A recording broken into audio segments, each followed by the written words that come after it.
Mr. Humphreys and His Inheritance. A short story by Mr. James. About 15 years ago, on a date late in August or early in September, a train drew up at Wilsthorpe, a country station in eastern England.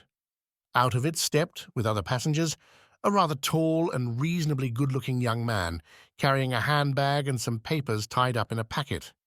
He was expecting to be met, one would say, from the way in which he looked about him, and he was, as obviously, expected. The station master ran forward a step or two, and then, seeming to recollect himself, turned and beckoned to a stout and consequential person with a short, round beard, who was scanning the train with some appearance of bewilderment. "Mr. Cooper," he called out, "Mr. Cooper, I think this is your gentleman." And then to the passenger who had just alighted, "Mr. Humphreys, sir, glad to bid you welcome to Wilsthorpe. There's a cart from the hall for your luggage, and here's Mr. Cooper, what I think you know." Mr. Cooper had hurried up, and now raised his hat and shook hands. "Very pleased, I'm sure," he said, "to give the echo to Mr. Palmer's kind words. I should have been the first to render expression to them, but for the face not being familiar to me, Mr. Humphreys. May your residence among us be marked as a red-letter day, sir." "Thank you very much, Mr. Cooper," said Humphreys, "for your good wishes, and Mr. Palmer also. I do hope very much that this change of tenancy, which you must all regret, I am sure, will not be to the detriment of those with whom I shall be brought in contact." He stopped, feeling that the words were not fitting themselves together in the happiest way, and Mr. Cooper cut in, "Oh, you may rest satisfied of that, Mr. Humphreys. I'll take it upon myself to assure you, sir, that a warm welcome awaits you on all sides, and as to any change of propriety turning out detrimental to the neighbourhood, well, your late uncle—" And here Mr. Cooper also stopped, possibly in obedience to an inner monitor, possibly because Mr. Palmer, clearing his throat loudly, asked Humphreys for his ticket. The two men left the little station and, at Humphrey's suggestion, decided to walk to Mr. Cooper's house, where luncheon was awaiting them. The relation in which these personages stood to each other can be explained in a very few lines. Humphreys had inherited, quite unexpectedly, a property from an uncle. Neither the property nor the uncle had he ever seen. He was alone in the world, a man of good ability and kindly nature, whose employment in a government office for the last 4 or 5 years had not gone far to fit him for the life of a country gentleman. He was studious and rather diffident, and had few out-of-door pursuits except golf and gardening. Today he had come down for the first time to visit Wilsthorpe and confer with Mr. Cooper, the bailiff, as to the matters which needed immediate attention. It may be asked how this came to be his first visit. Ought he not in decency to have attended his uncle's funeral? The answer is not far to seek.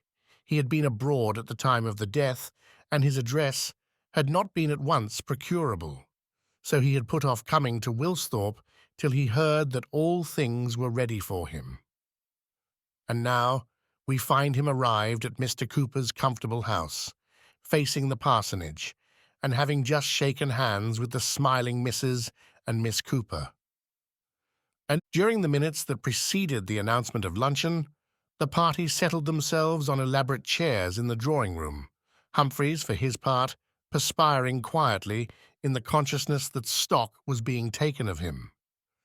"I was just saying to Mr. Humphreys, my dear," said Mr. Cooper, "that I hope and trust that his residence among us here in Wilsthorpe will be marked as a red-letter day." "Yes, indeed, I'm sure," said Mrs. Cooper heartily, "and many, many of them." Miss Cooper murmured words to the same effect, and Humphreys attempted a pleasantry about painting the whole calendar red, which, though greeted with shrill laughter, was evidently not fully understood. At this point, they proceeded to luncheon. "Now, do you know this part of the country at all, Mr. Humphreys?" said Mrs. Cooper after a short interval. This was a better opening.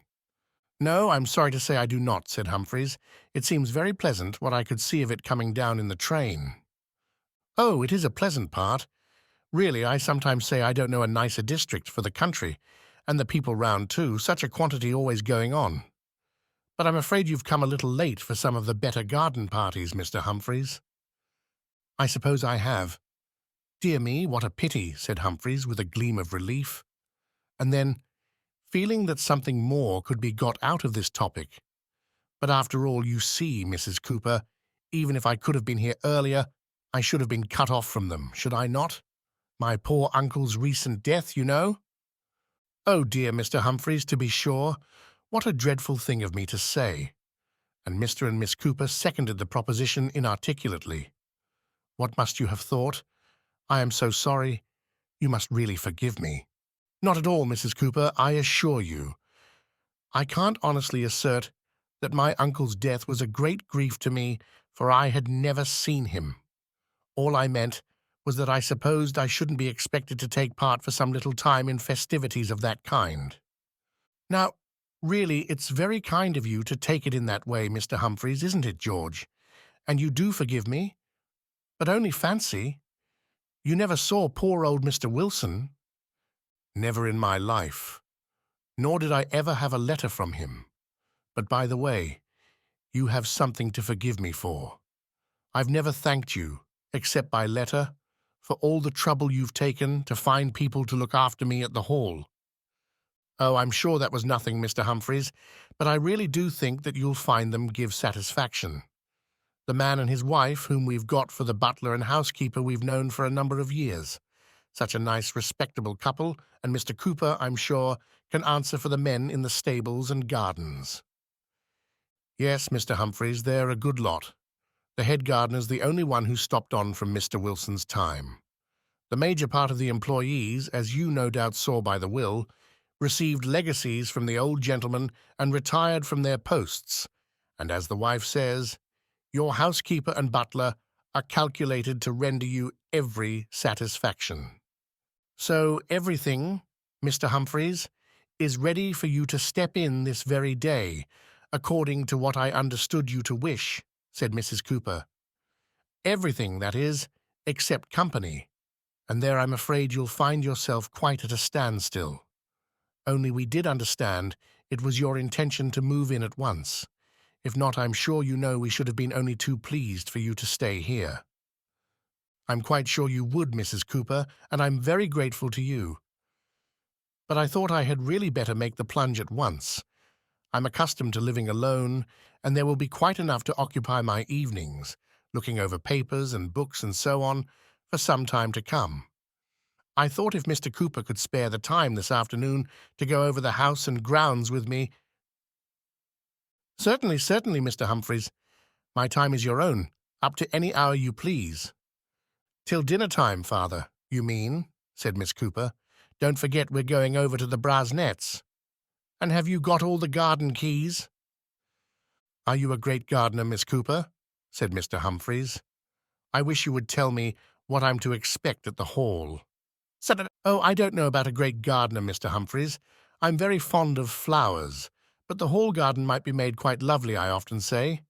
It's very old-fashioned as it is, and a great deal of shrubbery. There's an old temple besides, and a maze. Really? Have you explored it ever? No, oh, said Miss Cooper, drawing in her lips and shaking her head. I've often longed to try, but old Mr. Wilson always kept it locked.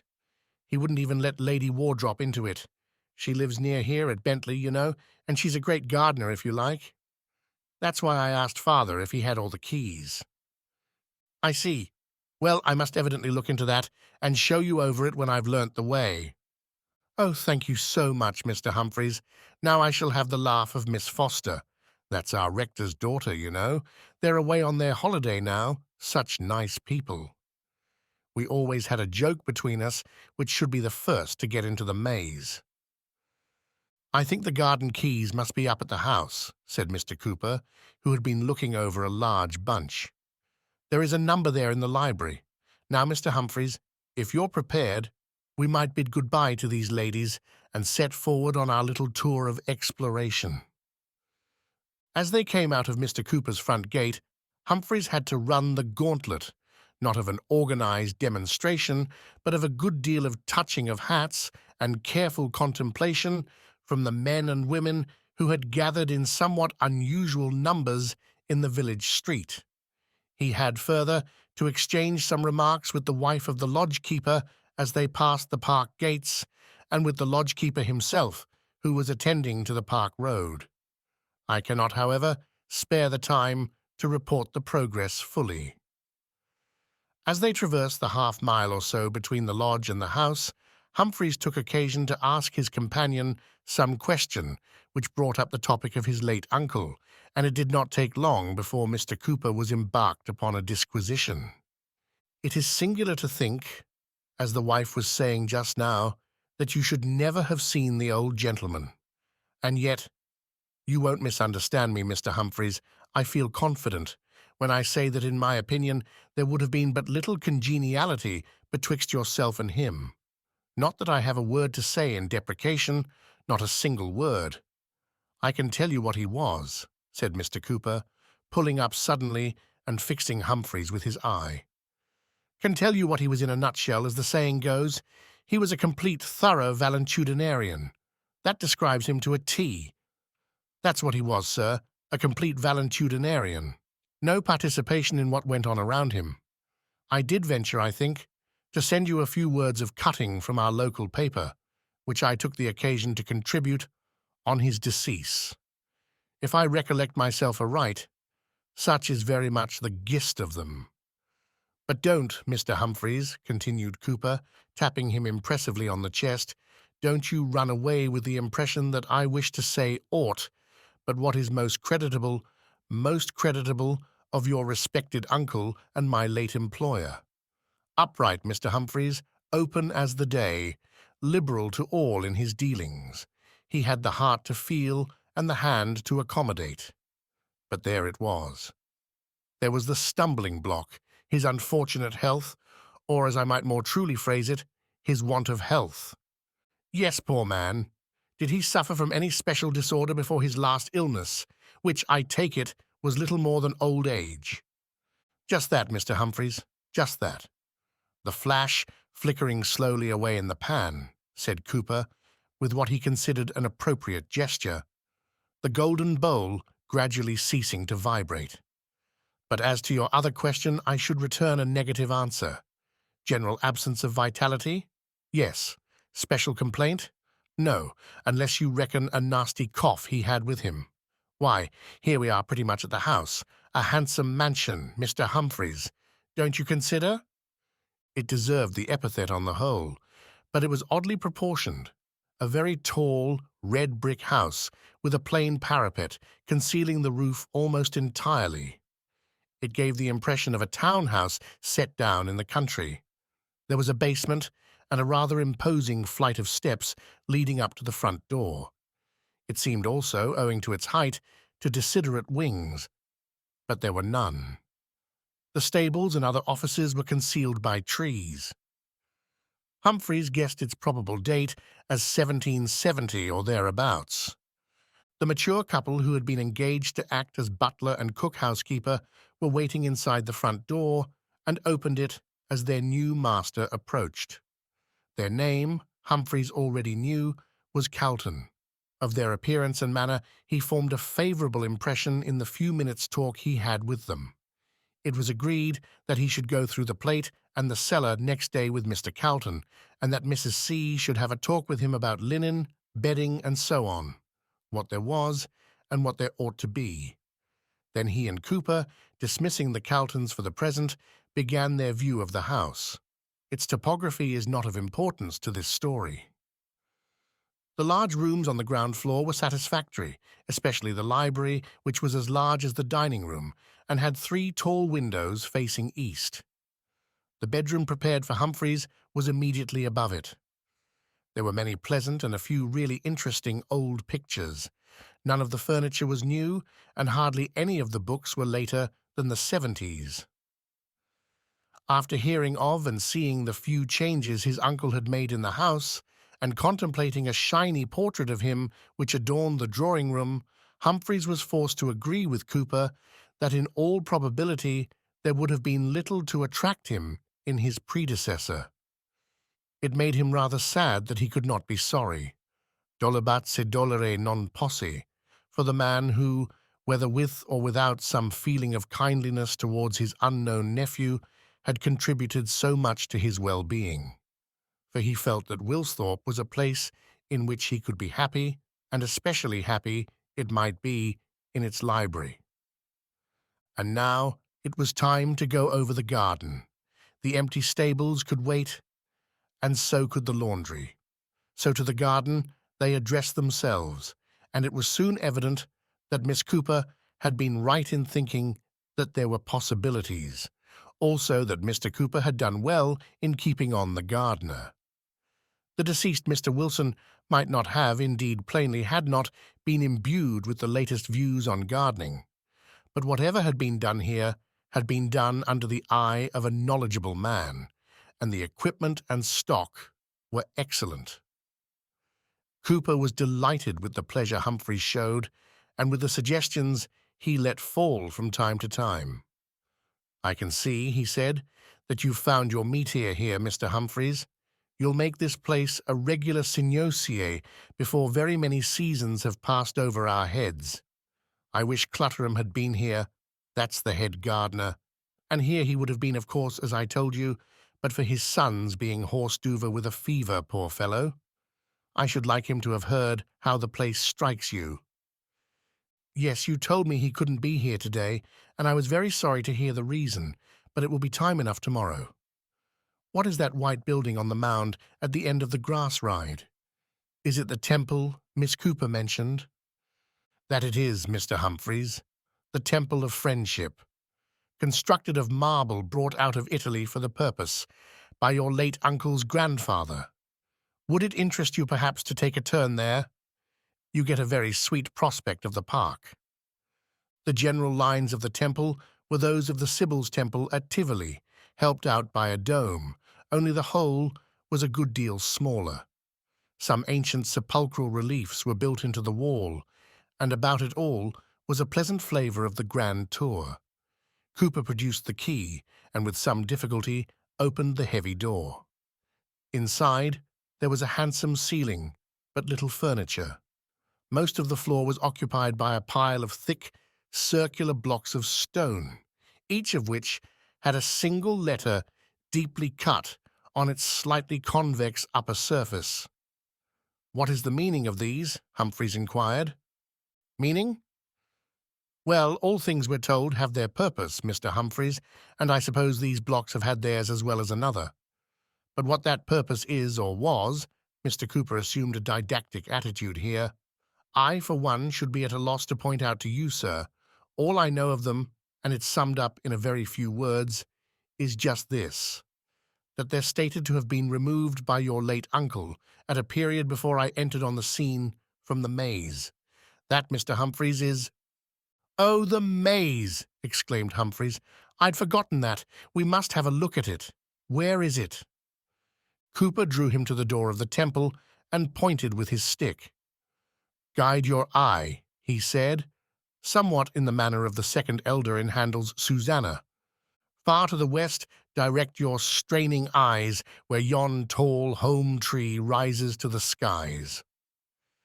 Guide your eye by my stick here, and follow out the line directly opposite to the spot where we're standing now, and I'll engage, Mr. Humphreys, that you'll catch the archway over the entrance.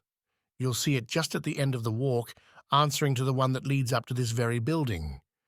Did you think of going there at once? Because if that be the case, I must go to the house and procure the key. If you would walk on there, I'll rejoin you in a few moments' time." Accordingly, Humphreys strolled down the ride leading to the temple, past the garden front of the house, and up the turfy approach to the archway which Cooper had pointed out to him. He was surprised to find that the whole maze was surrounded by a high wall, and that the archway was provided with a padlocked iron gate. But then he remembered that Miss Cooper had spoken of his uncle's objection to letting anyone enter this part of the garden.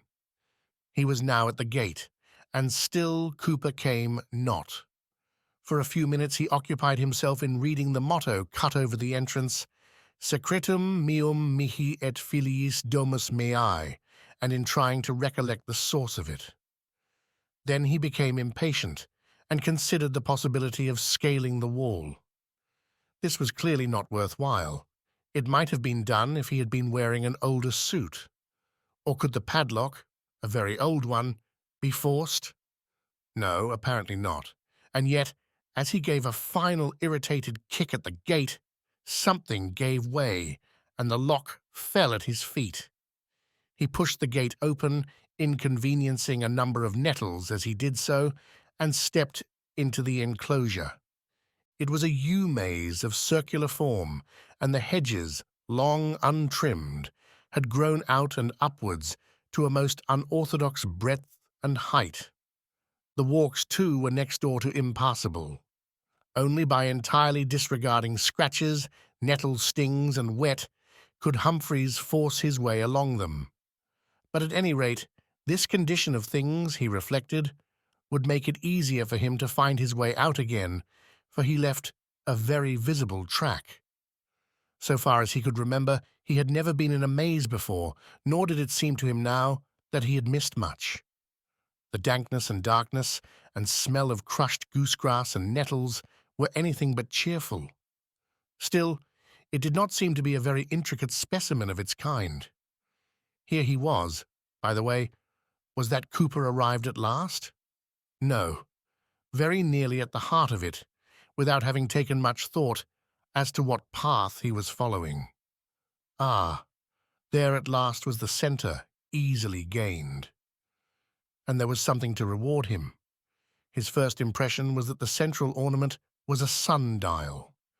But when he had switched away some portion of the thick growth of brambles and bindweed that had formed over it, he saw that it was a less ordinary decoration. A stone column about 4 feet high, and on the top of it a metal globe, copper to judge by the green patina, engraved, and finely engraved too, with figures in outline and letters. That was what Humphrey saw, and a brief glance at the figures convinced him that it was one of those mysterious things called celestial globes, from which, one would suppose, no one ever yet derived any information about the heavens. However, it was too dark, at least in the maze, for him to examine this curiosity at all closely, and besides, he now heard Cooper's voice, and sounds as of an elephant in the jungle. Humphreys called to him to follow the track he had beaten out, and soon Cooper emerged panting into the central circle. He was full of apologies for his delay. He had not been able, after all, to find the key.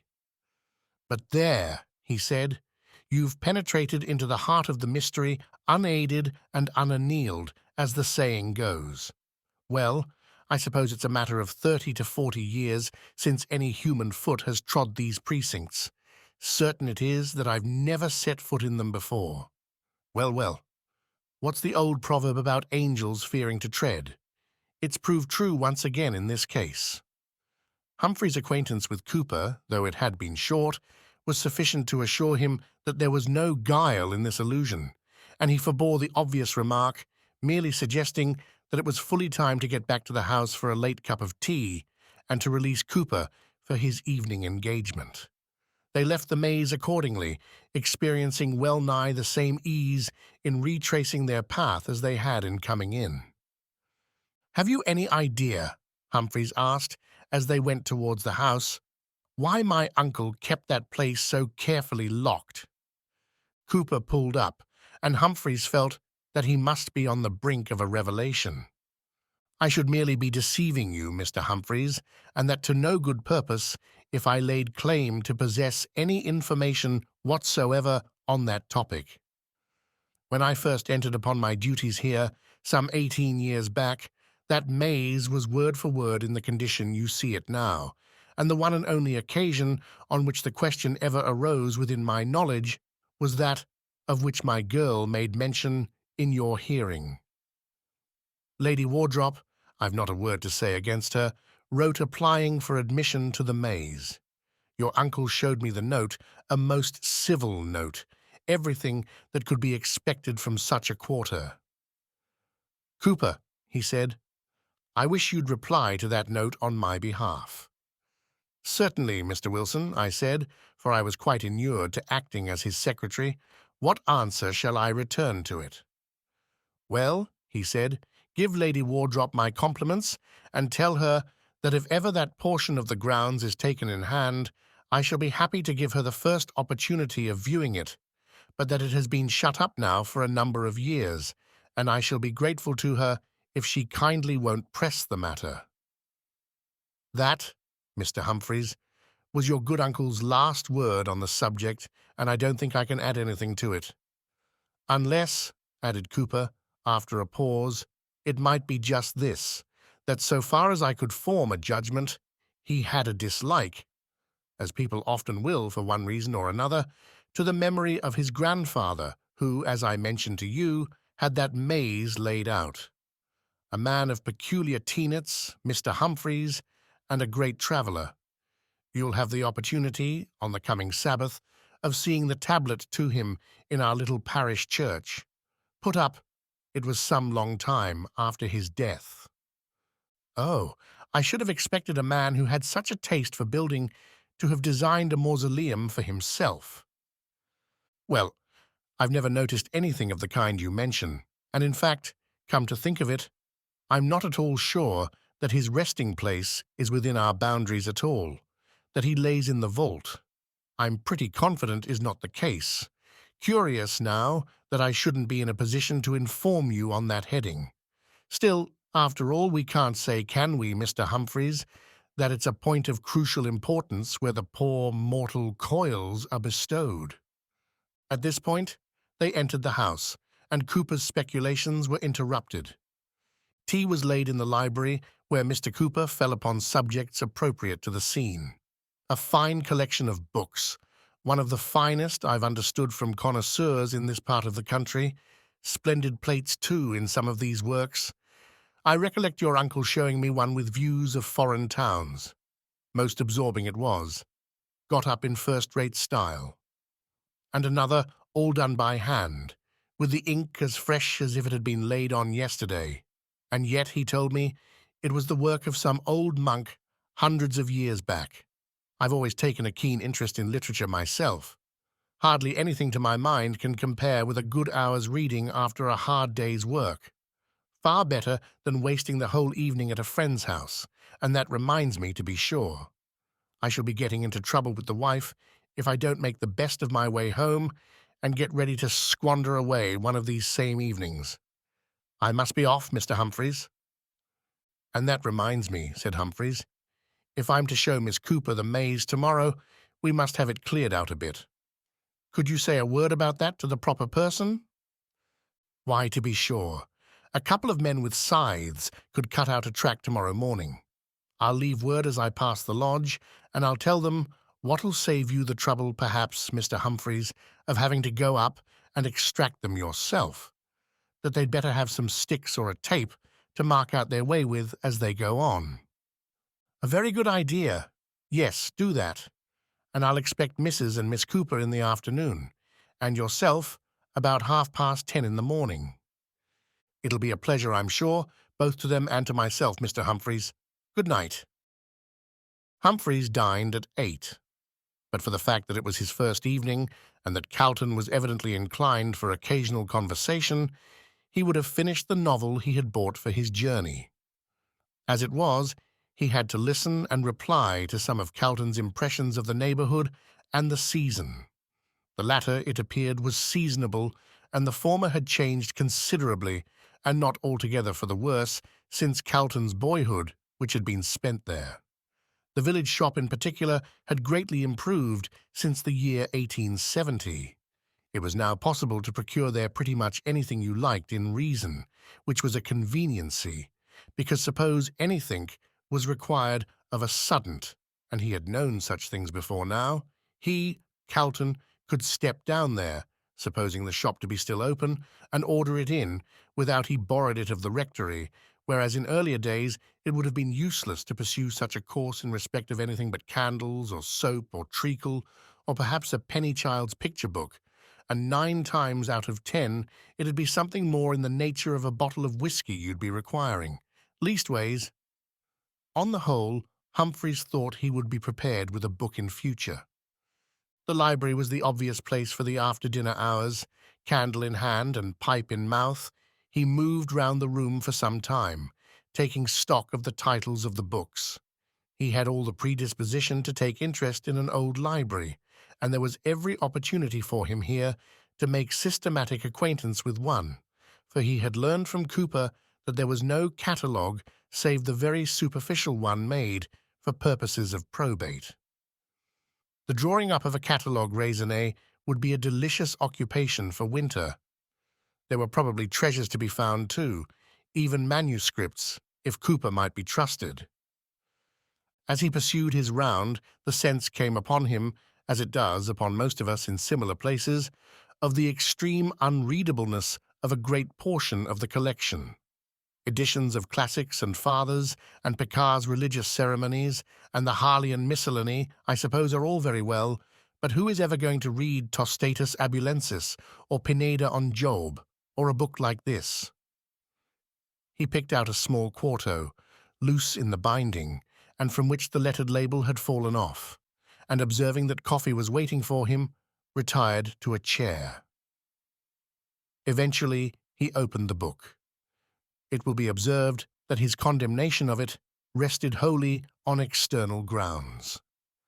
For all he knew, it might have been a collection of unique plays, but undeniably the outside was blank and forbidding. As a matter of fact, it was a collection of sermons or meditations, and mutilated at that, for the first sheet was gone. It seemed to belong to the latter end of the 17th century. He turned over the pages till his eye was caught by a marginal note, a parable of this unhappy condition, and he thought he would see what aptitudes the author might have for imaginative composition. I have heard or read, so ran the passage, whether in the way of parable or true relation, I leave my reader to judge, of a man who, like Theseus in the Attic tale, should adventure himself into a labyrinth or maze, and such an one indeed as was not laid out in the fashion of our topiary artists of this age, but of a wide compass, in which, moreover, such unknown pitfalls and snares, nay, such ill-omened inhabitants, were commonly thought to lurk as could only be encountered at the hazard of one's very life. Now you may be sure that in such a case the dissuasions of friends were not wanting. Consider of such an one, says a brother, how he went the way you wot of, and was never seen more. Or of such another, says the mother, that adventured himself but a little way in, and from that day forth is so troubled in his wits that he cannot tell what he saw, nor hath passed one good night. And have you never heard, cries a neighbour, of what faces have been seen to look out over the palisadoes and betwixt the bars of the gate? But all would not do. The man was set upon his purpose, for it seems it was the common fireside talk of that country that at the heart and centre of this labyrinth there was a jewel of such price and rarity that would enrich the finder thereof for his life, and this should be his by right that could persevere to come at it. What then? Quid multa? The adventurer passed the gates, and for a whole day's space his friends without had no news of him, except it might be by some indistinct cries heard afar off in the night, such as made them turn in their restless beds and sweat for very fear, not doubting but that their son and brother had put one more to the catalogue of those unfortunates that had suffered shipwreck on that voyage. So the next day they went with weeping tears to the clerk of the parish to order the bell to be tolled. And their way took them hard by the gate of the labyrinth, which they would have hastened by, from the horror they had of it, but that they caught sight of a sudden of a man's body lying in the roadway, and going up to it, with what anticipations may be easily figured, found it to be him whom they reckoned as lost, and not dead, though he were in a swound most like death. They then, who had gone forth as mourners, came back rejoicing, and set to by all, means to revive their prodigal, who, being come to himself, and hearing of their anxieties and their errand of that morning, I, says he, you may as well finish what you are about, for all I have brought back the jewel, which he shewed them, and 'twas indeed a rare piece, I have brought back that with it that will leave me neither rest at night nor pleasure by day.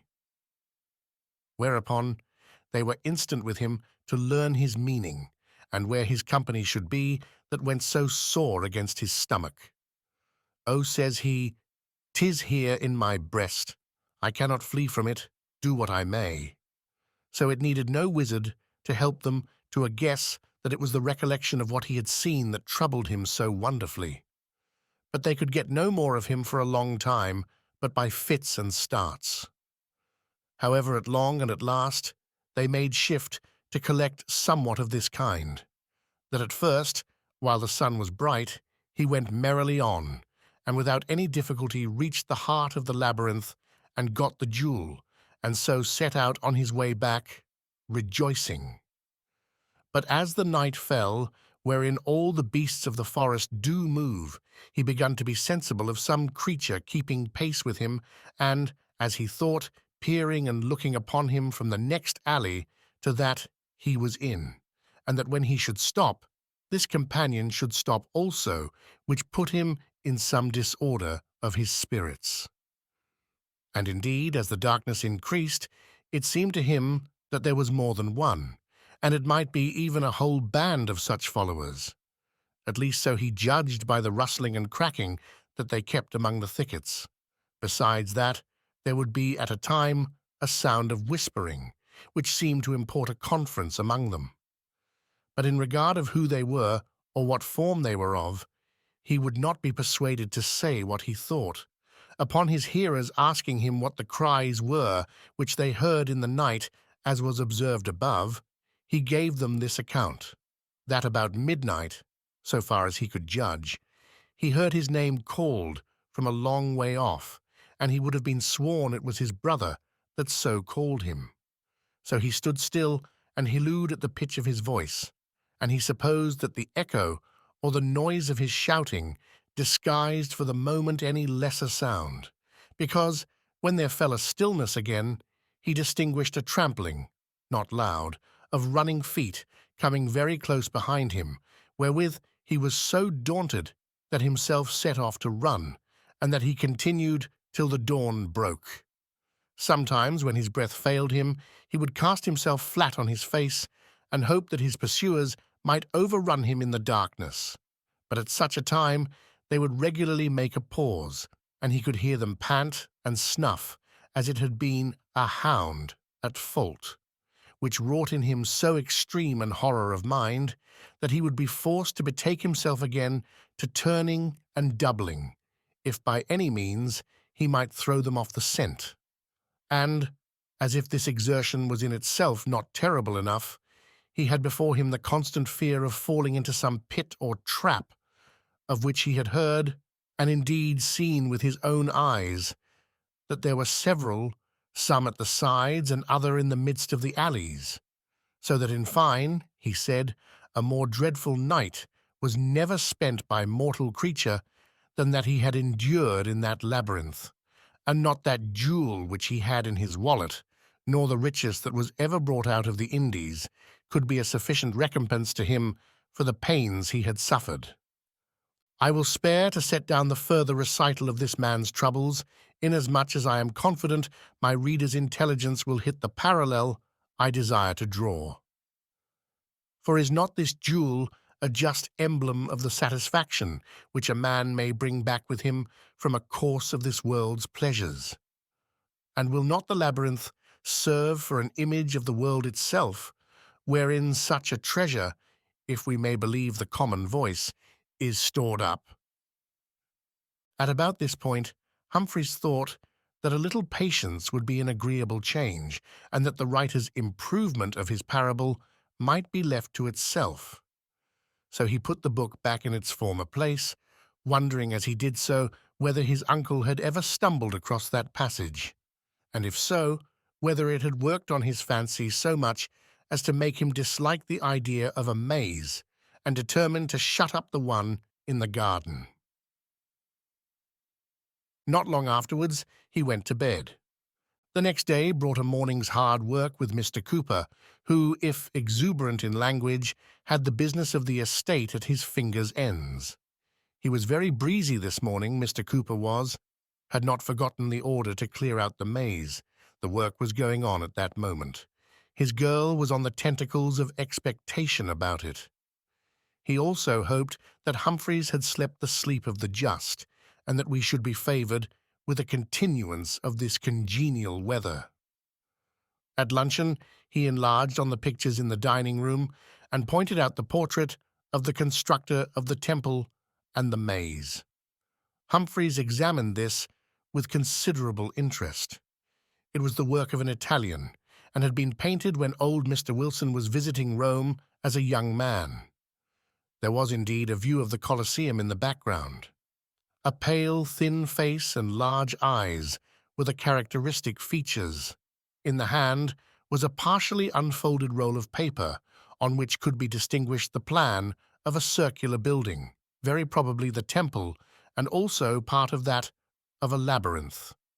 Humphreys got up on a chair to examine it, but it was not painted with sufficient clearness to be worth copying. It suggested to him, however, that he might as well make a plan of his own maze and hang it in the hall for the use of visitors.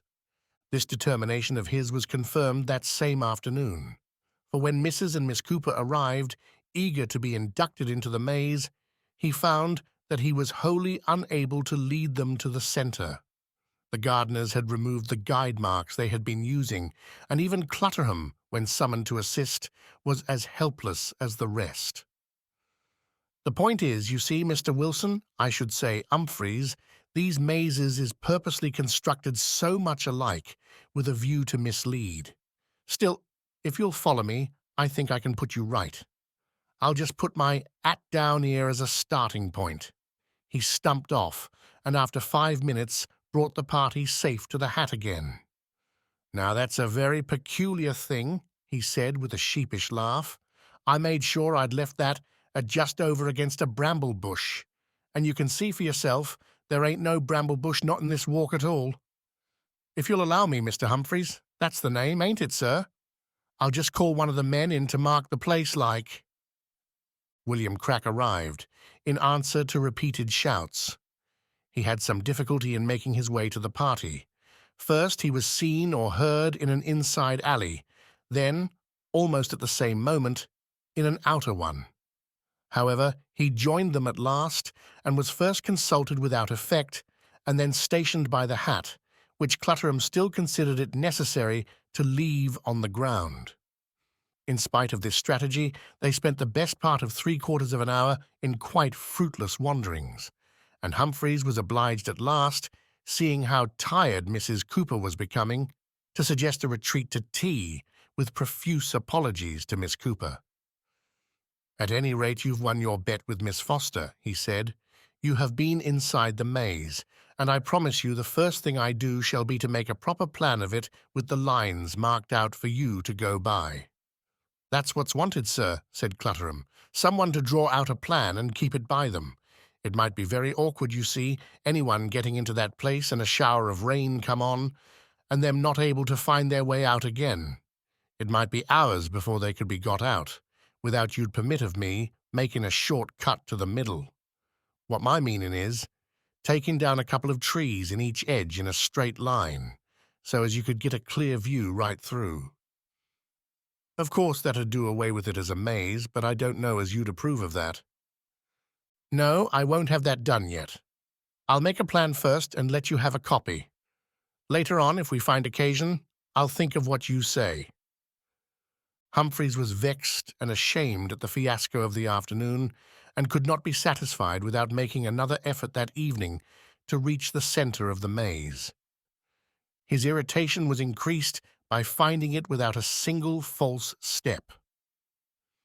He had thoughts of beginning his plan at once, but the light was fading, and he felt that by the time he had got the necessary materials together, work would be impossible. Next morning, accordingly, carrying a drawing board, pencils, compasses, cartridge paper, and so forth, some of which had been borrowed from the Coopers and some found in the library cupboards, he went to the middle of the maze, again without any hesitation, and set out his materials. He was, however, delayed in making a start. The brambles and weeds that had obscured the column and globe were now all cleared away, and it was for the first time possible to see clearly what these were like.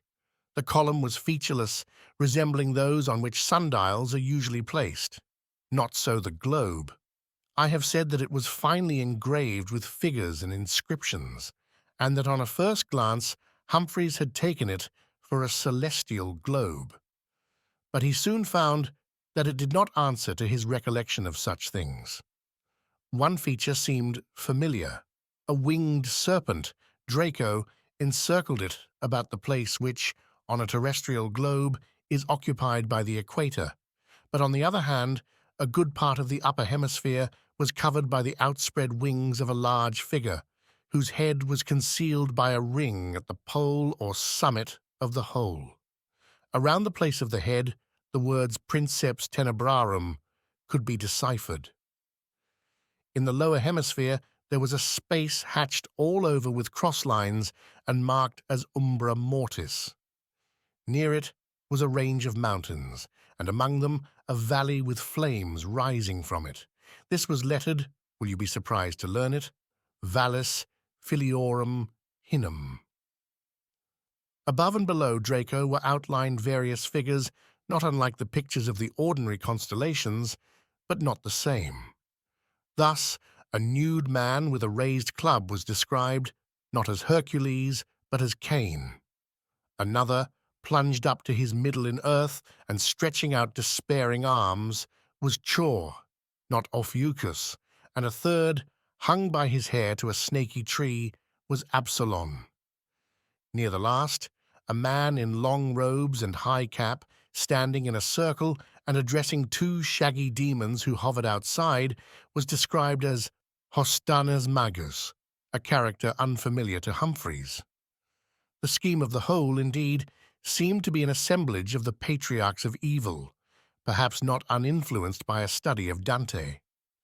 Humphreys thought it an unusual exhibition of his great-grandfather's taste, but reflected that he had probably picked it up in Italy and had never taken the trouble to examine it closely. Certainly, had he set much store by it, he would not have exposed it to wind and weather. He tapped the metal, it seemed hollow and not very thick, and turning from it, addressed himself to his plan. After half an hour's work, he found it was impossible to get on without using a clue, so he procured a roll of twine from Clutterham and laid it out along the alleys from the entrance to the centre, tying the end to the ring at the top of the globe. This expedient helped him to set out a rough plan before luncheon, and in the afternoon he was able to draw it in more neatly. Towards tea-time, Mr. Cooper joined him and was much interested in his progress.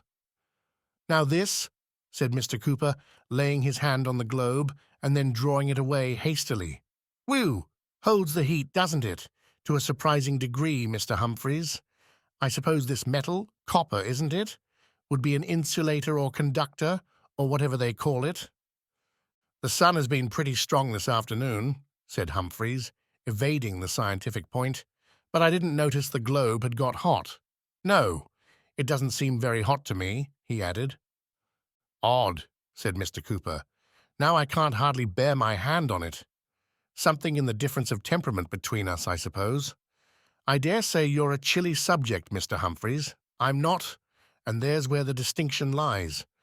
All this summer I've slept, if you'll believe me, practically in statu quo, and had my morning tub as cold as I could get it. Day out and day in. Let me assist you with that string."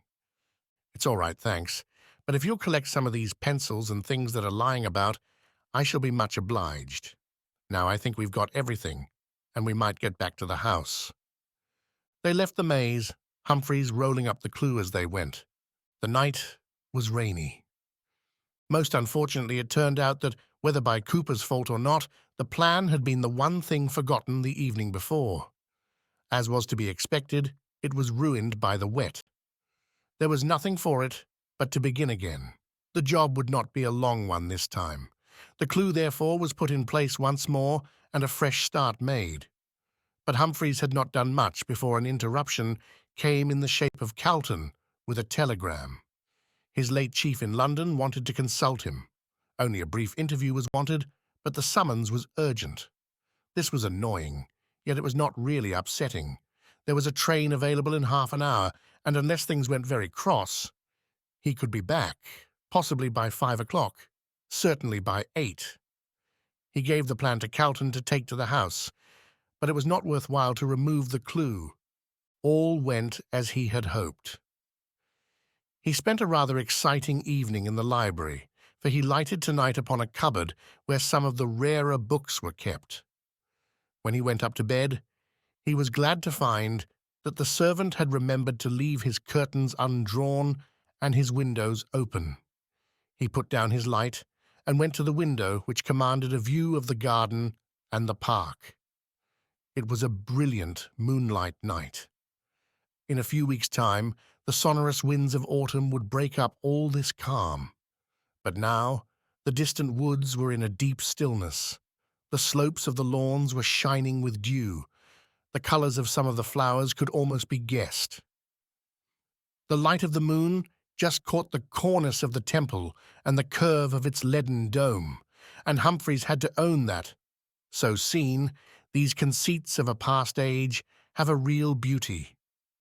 In short, the light, the perfume of the woods, and the absolute quiet called up such kind old associations in his mind that he went on ruminating them for a long, long time. As he turned from the window, he felt he had never seen anything more complete of its sort. The one feature that struck him with a sense of incongruity was a small Irish yew, thin and black, which stood out like an outpost of the shrubbery through which the maze was approached. That, he thought, might as well be a way. The wonder was that anyone should have thought it would look well in that position. However, next morning, in the press of answering letters and going over books with Mr. Cooper, the Irish yew was forgotten. One letter, by the way, arrived this day which has to be mentioned. It was from that Lady Wardrop whom Miss Cooper had mentioned, and it renewed the application which she had addressed to Mr. Wilson. She pleaded in the first place that she was about to publish a book of mazes, and earnestly desired to include the plan of the Woolsthorpe maze, and also that it would be a great kindness if Mr. Humphreys could let her see it, if at all, at an early date, since she would soon have to go abroad for the winter months. Her house at Bentley was not far distant, so Humphreys was able to send a note by hand to her suggesting the very next day or the day after for her visit. It may be said at once that the messenger brought back a most grateful answer to the effect that the morrow would suit her admirably. The only other event of the day was that the plan of the maze was successfully finished. This night again was fair and brilliant and calm, and Humphreys lingered almost as long at his window. The Irish yew came to his mind again as he was on the point of drawing his curtains, but either he had been misled by a shadow the night before, or else the shrub was not really so obtrusive as he had fancied. Anyhow, he saw no reason for interfering with it. What he would do away with, however, was a clump of dark growth which had usurped a place against the house wall and was threatening to obscure one of the lower range of windows. It did not look as if it could possibly be worth keeping. He fancied it dank and unhealthy, little as he could see of it. Next day, it was a Friday, he had arrived at Woolsthorpe on a Monday. Lady Wardrop came over in her car soon after luncheon. She was a stout, elderly person, very full of talk of all sorts, and particularly inclined to make herself agreeable to Humphreys, who had gratified her very much by his ready granting of her request. They made a thorough exploration of the place together, and Lady Wardrop's opinion of her host obviously rose sky-high when she found that he really knew something of gardening. She entered enthusiastically into all his plans for improvement, but agreed that it would be a vandalism to interfere with the characteristic laying out of the ground near the house. With the temple she was particularly delighted, and, said she, "Do you know, Mr. Humphreys, I think your bailiff must be right about those lettered blocks of stone. One of my mazes. I'm sorry to say the stupid people have destroyed it now. It was at a place in Hampshire. Had the track marked out in that way. They were tiles there, but lettered just like yours, and the letters, taken in the right order, formed an inscription. What it was I forget. Something about Theseus and Ariadne. I have a copy of it, as well as the plan of the maze where it was. How people can do such things. I shall never forgive you if you injure your maze. Do you know, they're becoming very uncommon. Almost every year I hear of one being grubbed up. Now let's get straight to it. Or, if you're too busy, I know my way there perfectly, and I'm not afraid of getting lost in it. I know too much about mazes for that. Though I remember missing my lunch, not so very long ago either, through getting entangled in the one at Busbury. Well, of course, if you can manage to come with me, that will be all the nicer." After this confident prelude, justice would seem to require that Lady Wardrop should have been hopelessly muddled by the Woolsthorpe maze. Nothing of that kind happened, yet it is to be doubted whether she got all the enjoyment from her new specimen that she expected. She was interested, keenly interested, to be sure, and pointed out to Humphreys a series of little depressions in the ground, which, she thought, marked the places of the lettered blocks. She told him, too, what other mazes resembled his most closely in arrangement, and explained how it was usually possible to date a maze to within 20 years by means of its plan. This one, she already knew, must be about as old as 1780, and its features were just what might be expected. The globe, furthermore, completely absorbed her. It was unique in her experience, and she pored over it for long. "I should like a rubbing of that," she said, "if it could possibly be made. Yes, I am sure you would be most kind about it, Mr. Humphreys, but I trust you won't attempt it on my account. I do indeed. I shouldn't like to take any liberties here. I have the feeling that it might be resented. Now confess," she went on, turning and facing Humphreys, "don't you feel, haven't you felt ever since you came in here, that a watch is being kept on us, and that if we overstep the mark in any way there would be a pounce? No? I do, and I don't care how soon we are outside the gate. After all," she said, when they were once more on their way to the house, "it may have been only the airlessness and the dull heat of that place that pressed on my brain. Still, I'll take back one thing I said. I'm not sure that I shan't forgive you after all if I find next spring that maze has been grubbed up. Whether or no that's done, you shall have the plan, Lady Wardrop. I have made one, and no later than tonight I can trace you a copy." "Admirable. A pencil tracing will be all I want, with an indication of the scale. I can easily have it brought into line with the rest of my plates. Many, many thanks." "Very well, you shall have that tomorrow. I wish you could help me to a solution of my block puzzle." "What? Those stones in the summer-house? That is a puzzle. They are in no sort of order?" "Of course not. But the men who put them down must have had some directions. Perhaps you'll find a paper about it among your uncle's things. If not, you'll have to call in somebody who's an expert in ciphers." "Advise me about something else, please," said Humphreys. "That bush thing under the library window, you would have that away, wouldn't you?" "Which?" "That?" "Oh, I think not," said Lady Wardrop. "I can't see it very well from this distance, but it's not unsightly." "Perhaps you're right.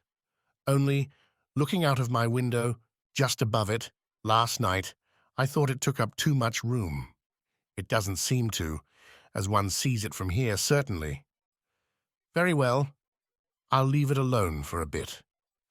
Tea was the next business, soon after which Lady Wardrop drove off, but halfway down the drive she stopped the car and beckoned to Humphreys, who was still on the front door steps. He ran to glean her parting words, which were, "It just occurs to me, it might be worth your while to look at the underside of those stones. They must have been numbered, mustn't they? Goodbye again. Home, please." The main occupation of this evening, at any rate, was settled. The tracing of the plan for Lady Wardrop and the careful collation of it with the original meant a couple of hours' work at least. Accordingly, soon after 9, Humphreys had his materials put out in the library and began. It was a still, stuffy evening. Windows had to stand open, and he had more than one grisly encounter with a bat. These unnerving episodes made him keep the tail of his eye on the window. Once or twice it was a question whether there was, not a bat, but something more considerable that had a mind to join him.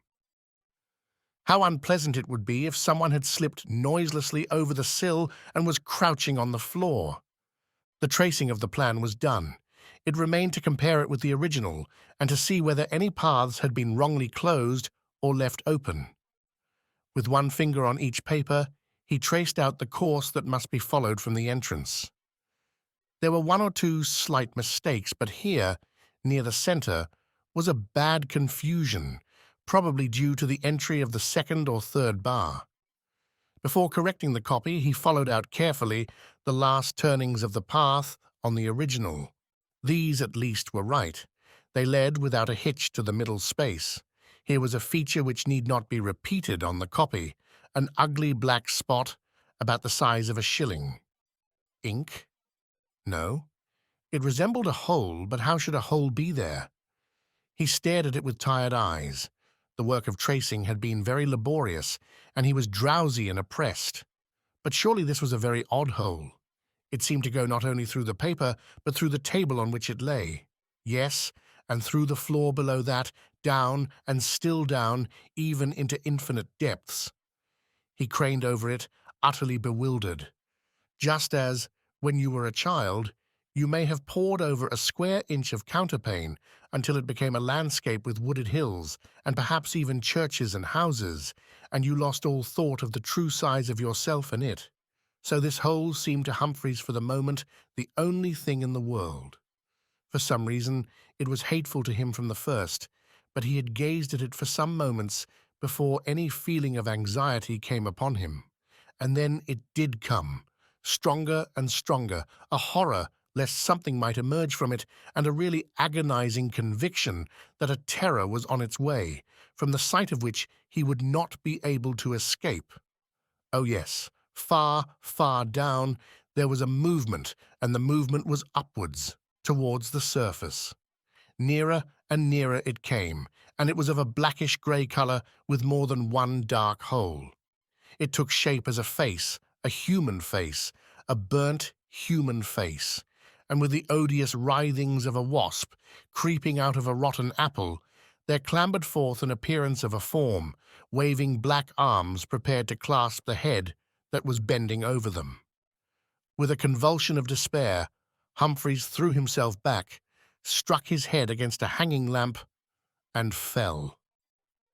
There was concussion of the brain, shock to the system, and a long confinement to bed. The doctor was badly puzzled, not by the symptoms, but by a request which Humphreys made to him as soon as he was able to say anything. "I wish you would open the ball in the maze." "Hardly room enough there, I should have thought," was the best answer he could summon up. "But it's more in your way than mine. My dancing days are over." At which Humphreys muttered and turned over to sleep, and the doctor intimated to the nurses that the patient was not out of the wood yet. When he was better able to express his views, Humphreys made his meaning clear, and received a promise that the thing should be done at once. He was so anxious to learn the result that the doctor, who seemed a little pensive next morning, saw that more harm than good would be done by saving up his report. "Well," he said, "I'm afraid the ball is done for. The metal must have worn thin, I suppose. Anyhow, it went all to bits with the first blow of the chisel." "Well, go on, do," said Humphreys impatiently. "Oh, you want to know what we found in it, of course. Well, it was half full of stuff like ashes. Ashes? What did you make of them? I haven't thoroughly examined them yet. There's hardly been time. But Cooper's made up his mind, I dare say from something I said, that it's a case of cremation. Now don't excite yourself, my good sir. Yes, I must allow I think he's probably right. The maze is gone, and Lady Wardrop has forgiven Humphreys. In fact, I believe he married her niece. She was right, too, in her conjecture that the stones in the temple were numbered. There had been a numeral painted on the bottom of each. Some few of these had rubbed off, but enough remained to enable Humphreys to reconstruct the inscription. It ran thus: Penetrans ad interiora mortis. Grateful as Humphreys was to the memory of his uncle, he could not quite forgive him for having burnt the journals and letters of the James Wilson who had gifted Wilsthorpe with the maze and the temple. As to the circumstances of that ancestor's death and burial, no tradition survived, but his will, which was almost the only record of him accessible, assigned an unusually generous legacy to a servant who bore an Italian name. Mr. Cooper's view is that, humanly speaking, all these many solemn events have a meaning for us, if our limited intelligence permitted of our disintegrating it, while Mr. Calton has been reminded of an aunt now gone from us, who, about the year 1866, had been lost for upwards of an hour and a half in the maze at Covent Gardens, or it might be Hampton Court. One of the oddest things in the whole series of transactions is that the book which contained the parable has entirely disappeared. Humphreys has never been able to find it since he copied out the passage to send to Lady Wardrop.